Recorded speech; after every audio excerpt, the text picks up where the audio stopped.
সকাল থেকেই ওয়েদারটা এরকম, মানে যখন আমি ভোর 5টার সময় উঠি, ঘুমটা ভেঙে গিয়েছিল একটা টাইমের জন্যে, তখন থেকেই দেখছি ওয়েদারটা এরকম, ধীরে ধীরে বৃষ্টি পড়েই চলছে, তো পড়েই চলছে। এখনও সেম কন্ডিশন, আজকে শুক্রবার, জানি না কি হবে।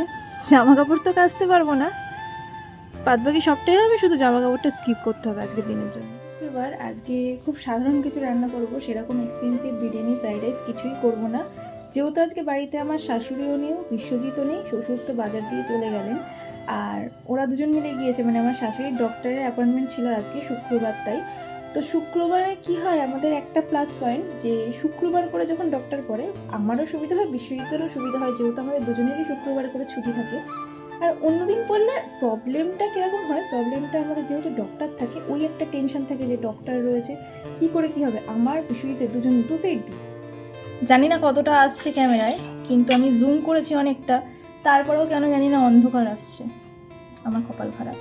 ভাত রয়েছে এখানে, এখানে রয়েছে বেগুন ভাজা, হচ্ছে মাংসটা এখন ফুটছে, ফুটে যাক, পুরো কমপ্লিট হয়ে যাক, তারপরে আমি জলটা একটু বেশি করে দিয়েছি যাতে ভালো করে সিদ্ধ হয়ে যায়, এখন প্রপার হবে। আর আমি গাজর দিয়েছি, দেখুন সাইডে গাজরগুলো রয়েছে।